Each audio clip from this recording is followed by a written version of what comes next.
Assalamualaikum warahmatullahi wabarakatuh. Innal hamdalillah nahmaduhu wa nasta'inuhu wa nastaghfiruh. Wa na'udzu billahi min syururi anfusina wa min sayyiati a'malina.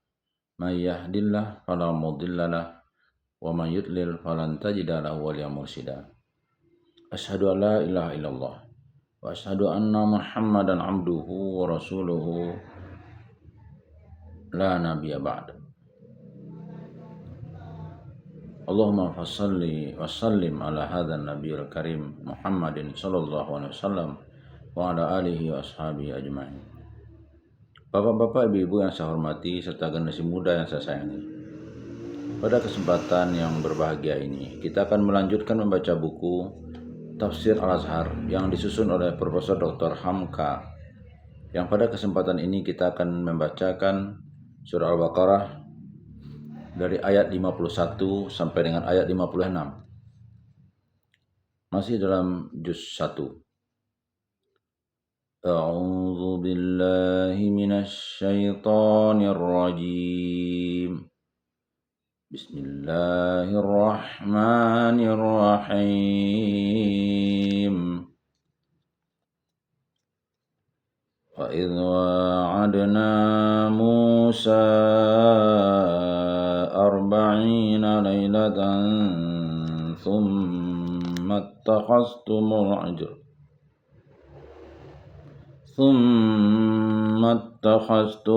ajla min ba'dihi wa antum zalimun. Thumma 'afawna 'ankum min ba'di dzalika la'allakum tashkurun. Wa idh atayna Musal kitaba wal furqana la'allakum tahtadun. Wa idh qala Musa liqaumihi ya qaumi innakum zalamtum anfusakum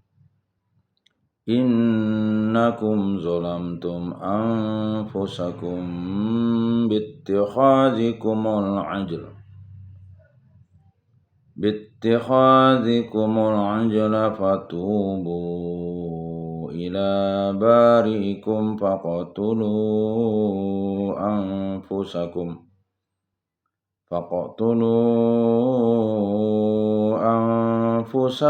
dzalikum khairul lakum 'inda bari'ikum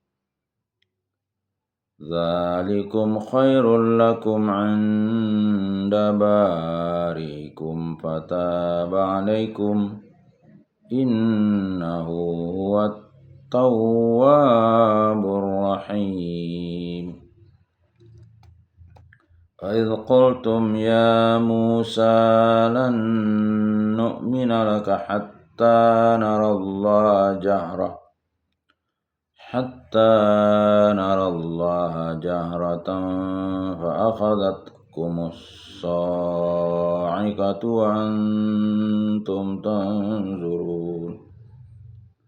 Thumma ba'atsnakum min ba'di mautikum la'allakum tashkurun. Dan ingatlah tatkala kami janjikan kepada Musa 40 malam. Kemudian kamu ambil anak lembu sepeninggalnya, dan adalah kamu orang-orang yang aniaya. Kemudian telah kami beri maaf kamu sesudah itu supaya kamu bersyukur. Ayat 53. Dan ingatlah ketika kami datangkan kepada Musa akan kitab itu dan pemisahan supaya kamu beroleh petunjuk. 54. Dan ingatlah seketika berkata Musa kepada kaumnya, wahai kaumku, sesungguhnya kamu telah menganiaya diri kamu sendiri dengan kamu mengambil anak lembu itu. Maka taubatlah kamu kepada Maha Penciptamu dan bunuhlah diri kamu. Itulah yang lebih baik buat kamu pada sisi Maha Penciptamu. Niscaya akan diberinya taubat atas kamu. Sesungguhnya Dia adalah Maha Pengampun lagi penyayang. 55. Dan ingatlah tatkala kamu berkata kepada Musa, hai Musa, tidaklah kami mau percaya kepada engkau sehingga kami lihat Allah itu dengan terang. Maka ditimpalah kamu oleh gempa dan kamu pun melihat sendiri. Kemudian kami 56. Kemudian kami bangkitkan kamu sesudah kamu mati supaya kamu bersyukur. Dan ingatlah tatkala kami janjikan kepada Musa 40 malam. Kemudian kamu ambil anak lembu sepeninggalnya dan adalah kamu orang yang aniaya. Dan adalah kamu orang-orang yang aniaya. Ayat 51. Ingatlah tatkala telah selamat kamu diseberangkan, dilepaskan dari penindasan dan kehinaan. Tuhan Allah telah memanggil Musa alaihissalam menghadap Allah, atau bersunyi diri membuat hubungan jiwa dengan Allah di lembah tua di pegunungan Tur. Sebab apabila kamu telah selamat diseberangkan, kehendak Tuhan ialah supaya kamu diberi pimpinan. Sebab kemerdekaan saja belumlah cukup. Yang lebih penting ialah apakah yang harus kamu kerjakan sesudah merdeka. Mana jalan yang akan kamu tempuh. Apa peraturan yang wajib kamu pakai. Sebab itu Tuhan memanggil Musa AS menghadap 40 hari lamanya. Supaya diterimanya perintah-perintah Tuhan untuk keselamatan kamu. Dan disuruhnya kamu menunggu dia pulang kembali dengan sabar di bawah pimpinan Harun. Tetapi apa yang telah kamu perbuat setelah Musa AS pergi? Kamu telah berbuat suatu perbuatan yang sangat jahat. Kamu ambil perhiasan emas perempuan-perempuan kamu, lalu kamu lebur menjadi sebuah patung anak lembu. Kamu sembah itu dan kamu katakan bahwa itulah Tuhan. Alangkah jahatnya perbuatanmu itu, hai Bani Israel. Padahal kamu telah dibebaskan dari kehinaan, karena Fir'aun itu sendiri menganggap dirinya jadi Tuhan. Dan kamu berbuat kejahatan besar itu belum lama sudah kami bebaskan. Dan kamu berbuat kejahatan besar itu belum lama setelah kami bebaskan. Menunjukkan bahwa kamu tidak juga mengerti guna apa kamu dibebaskan. Kemudian telah kami beri maaf kamu sudah itu, supaya kamu bersyukur. Ayat 52. Kamu diberi maaf sudah berbuat kesalahan besar itu. Bukan pula karena kamu umatnya istimewa atau suku pilihan Allah, melainkan karena kebodohan kamu. Belum Allah hendak menghancurkan kamu seluruhnya, karena kejadian itu ialah sebelum Musa AS pulang membawa hukum Taurat dan syariat untuk kamu. Supaya kamu bersyukur kepada Tuhan, sebab kepadamu masih diberikan kesempatan buat memperbaiki diri. Dengan peringatan-peringatan begini, patutlah insaf Bani Israel yang kena peringatan di zaman Rasulullah itu, bahwa memang sejak bermula, mereka telah keras kepala, sombong tetapi bodoh, tinggi hati tetapi goblok. Dan ingatlah seketika kami datangkan kepada Musa akan kitab itu dan pemisahan, supaya kamu beroleh petunjuk. Ayat 53. Ingatlah olehmu, hai Bani Israel, bahwa setelah Nabi Musa AS menghadap Tuhan 40 hari lamanya, dia pun pulang kembali kepadamu. Dia telah membawa kitab itu, yaitu kitab Taurat disertai dengan Al-Furqan. Ialah peraturan-peraturan dan beberapa perundangan yang harus kamu jalankan, sampai kepada peraturan puasa, kurban, dan sebagainya. Gunanya ialah untuk pimpinan bagi kamu dan petunjuk yang wajib kamu jalankan.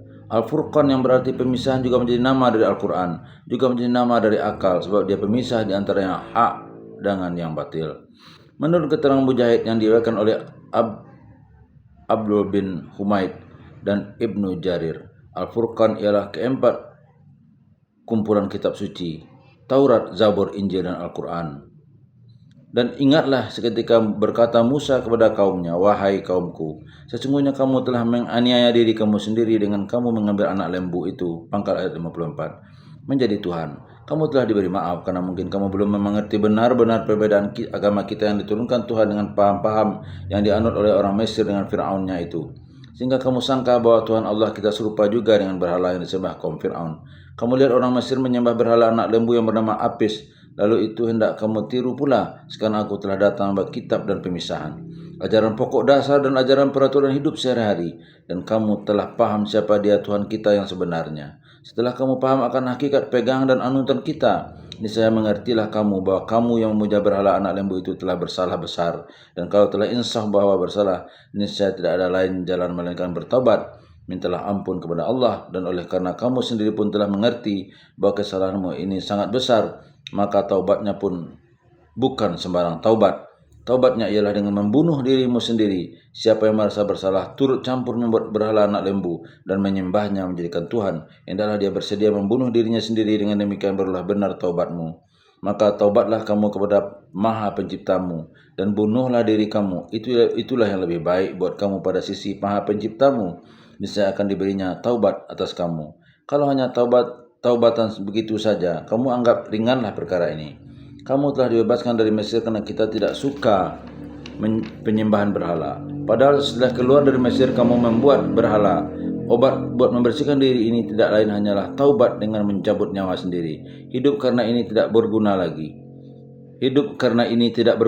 Kalau sudah begitu barulah taubat, kamu benar-benar taubat. Sesungguhnya Dia adalah Maha Pengampun lagi penyayang. Ujung ayat 54. Memang beginilah pimpinan yang harus diberikan Musa AS pada waktu itu agar menjadi iktibar buat selanjutnya. Kesalahan lain yang mungkin akan banyak timbul, namun kesalahan mempersekutukan yang lain dengan Allah tidaklah habis dengan minta maaf saja. Tuhan pun telah memberi maaf sebagai tersebut pada ayat 52 tadi. Tetapi kalau maaf Allah itu diterima sedemikian saja, umat itu akan lupa lagi. Dengan begini barulah sepadan pemaaf Allah dengan taubat nasuh hambanya. Dalam kitab Tauratnya ada sekarang Keluaran pasal 32 ayat 28 bahwa yang membunuh diri karena taubat itu adalah sebanyak 3.000 orang. Di dalam tafsir Al-Quran, diantaranya dalam tafsir Jalalain dikatakan 70.000 orang, sedang Al-Quran sendiri tidaklah menyebut berapa jumlah itu, sebab yang penting bukan jumlah orang yang mati, melainkan betapa hebat dan kerasnya pimpinan Musa AS dalam melakukan taubat. Keterangan yang lebih luas tentang mereka menyembah berhala anak lembu itu adalah dalam surah Al-A'raf dan surah At-Toha. Dalam surah Toha, yang keduanya telah terlebih dahulu diturunkan di Mekah. Dalam susunan ayat-ayat surah Al-Baqarah sekarang ini hanya sebagai mengingatkan hal itu kepada Bani Israel. Taubat dengan membunuh diri dalam syariat Musa AS ini adalah berlaku sebagai hukuman. Dengan demikian bukan berarti bahwa seseorang yang besar dirinya bersalah besar dibolehkan membunuh dirinya dengan kehendak sendiri, terutama dalam syariat Muhammad SAW. Di zaman dahulu kita kenal hakim-hakim Yunani memutuskan hukuman atas diri Sokrates dengan perintah minum racun, dan di dalam cerita-cerita Yunani dan Romawi kuno kita dapati catatan bahwa raja-raja menghukum orang besarnya yang bersalah dengan diperintahkan membunuh diri sendiri, meminum racun atau memotong urat nadinya dengan pisau saja sehingga darahnya habis. Pada pendapat saya, di zaman kita sekarang pun kalau hakim memutuskan hukuman bunuh bagi seseorang lalu orang itu diperintah membunuh dirinya sendiri sebagai pelaksanaan hukuman, tidaklah orang itu berdosa karena membunuh diri. Yang berdosa ialah membunuh diri sendiri di luar keputusan hukum, karena itu namanya menjadi hakim sendiri. Menurut riwayat Ibnu Jarir dari Ibnu Abbas, berkata dia bahwa Musa AS memerintahkan kaumnya itu sebagai pelaksanaan perintah Allah agar mereka membunuh diri. Maka menekurlah segala orang menyembah ijil itu dengan bertekuk lutut. Lalu datanglah mana yang tidak turut menyembah membawa pedangnya masing-masing, menikam, menyembelih dan membacok. Lalu turunlah suasana yang gelap gulita. Di waktu itulah berlaku penyembelihan besar-besaran itu. Menurut riwayat Ibnu Abi Hatim dari Ali bin Abu Talib, kata beliau, kaum itu bertanya kepada Nabi Musa AS, bagaimana caranya kami taubat? Nabi Musa AS menjawab, yang setengah kamu, yaitu yang tidak bersalah membunuh yang bersalah. Maka mereka ambillah pisau-pisau, lalu saudara membunuh saudaranya, ayahnya dan anaknya, sehingga matilah sampai 70.000 orang dengan tidak ambil pusing lagi siapa yang terbunuh. Setelah itu datanglah wahyu kepada Nabi Musa AS menyuruh berhenti, sebab kewajiban itu telah selesai. Yang bersalah telah mati dan yang tinggal sudah diberi taubat. Berdasar kepada riwayat yang kedua ini lebih jelas lagi bahwasanya bunuhlah diri kamu berarti bapak membunuh anak, anak membunuh bapak, saudara membunuh saudara, artinya sama dengan membunuh diri sendiri. Sebab yang dibunuh itu ialah dirimu juga, belahan diri, satu darah dan satu turunan. Dan ingatlah tatkala kamu berkata kepada Musa, wahai Musa, tidaklah kami mau percaya kepada engkau sehingga kami lihat Allah itu dengan terang. Pangkal ayat 55. Ingatlah hai Bani Israel bahwa setelah nenek moyang kamu itu membuat berhala anak lembu sampai disuruh taubat dengan membunuh diri, janganlah kamu sangka bahwa mereka telah berhenti hingga itu saja. Patutlah hal itu menjadi peringatan bagi yang lain, tetapi tidak, kesalahan yang lain berulang lagi. Ada pula yang berani berkata kepada Nabi Musa AS, tidak seberapa lama sudah itu bahwa mereka belum hendak percaya kepada apa yang diperintahkan oleh Musa AS. Sebelum Musa AS memperlihatkan Allah itu terang-terang kepada mereka, apakah lantaran mereka tidak juga percaya bahwa Allah Ta'ala itu ada? Mereka telah percaya, tetapi kepada Musa lah mereka tidak mau percaya kalau Musa AS tidak mau mempertemukan mereka pula dengan Allah. Sebagaimana Musa AS sendiri telah bertemu, mengapa Musa AS dan Harun AS saja yang boleh bertemu dengan Allah dan bercakap dengan Allah terang-terangan? Bukankah nikmat Allah itu harus rata? Semua kita ini keturunan Israel dari Ishak AS dan dari Ibrahim AS. Mengapa maka Musa AS dan Harun AS saja yang harus berlebih? Kami pun berhak sebagai keturunan Ibrahim AS, Ishak AS dan Yakub AS untuk melihat Allah terang-terangan. Perkataan ini mereka nyatakan lagi setelah Nabi Harun AS meninggal dan hanya tinggal Nabi Musa AS menghadapi mereka. Akhirnya tentu kamu masih ingat, hai Bani Israel, bahwa moyang-moyangmu yang berani berkata demikian mendapat hukuman setimpal dari Allah. Maka ditimpalah kamu oleh gempa dan kamu pun melihat sendiri. Ujung ayat 55. Di dalam kitab mereka, kitab Bilangan pasal 16 disebutkan bahawa setelah mereka mengucapkan kata demikian, murka Allah turun, bumi pun belah, maka tenggelamlah orang-orang yang ingin melihat Allah itu ke dalam belahan bumi itu. Dan menyalalah api dari sudut yang lain. Nyala api itu menjilat kemah dan banyaklah pula yang mati terbakar. Yang lain yang tidak turut dalam gerak yang jahat itu menyaksikan sendiri kejadian itu. Kemudian kami bangkitkan kamu sudah mati supaya kamu bersyukur. Ayat 56.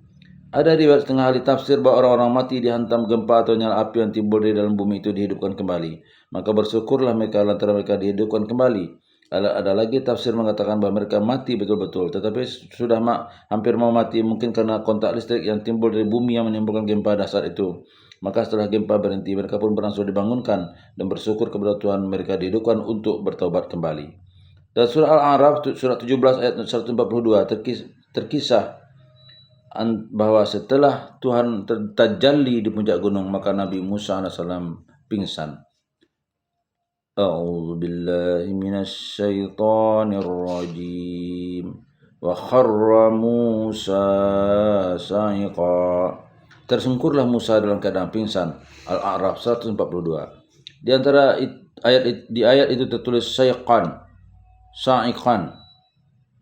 Musa pingsan. Di ayat yang tengah kita tafsirkan ini, orang-orang yang ingin hendak melihat Tuhan dengan terang itu pun kena sa'iqan, jadi pingsan, jadi setengah mati. Berdasarkan kepada pengertian itu, kata ahli tafsir itu, teranglah bahwa mereka bukan terus mati. Setelah hilang gesekan listrik dari sebab gempa itu, mereka pun suman bangun kembali. Dan ada lagi tafsir bahwa yang mati karena ditimpa gempa itu telah terus mati. Mereka musnah, dan kebanyakan ialah orang-orang yang telah berumur. Banyak orang mati seketika membunuh diri sebagai tobat karena menyembah berhala anak lembu, dan banyak pula yang mati karena dihancurkan gempa karena meminta hendak melihat Allah itu, sehingga terancamlah mereka dengan kemusnahan. Tetapi Bani Israel dihidupkan kembali tidak sampai musnah, karena anak cucu mereka berkembang. Angkatan baru menggantikan angkatan yang lama untuk melanjutkan hidup mereka sebagai kaum. Dengan sebab demikian patutlah mereka bersyukur kepada Allah. Yang tua-tua telah habis, ada mati sampai umur, ada mati karena azab Tuhan, tetapi kehidupan diteruskan oleh anak cucu, sehingga di zaman Nabi Muhammad mereka masih ada sebagai Bani Israel. Mereka ini patutlah bersyukur kepada Tuhan, sebab dapat melanjutkan hidup nenek moyang mereka. Itu pula sebabnya maka mereka semua dipanggil dengan nama yang mulia, nama yang tetap hidup sampai kepada anak cucu mereka. Hai Bani Israel. Itulah maksudnya kata setengah ahli tafsir itu, bahwa mereka dihidupkan kembali sesudah mati. Bila taufiq wal hidayah. Wassalamualaikum warahmatullahi wabarakatuh.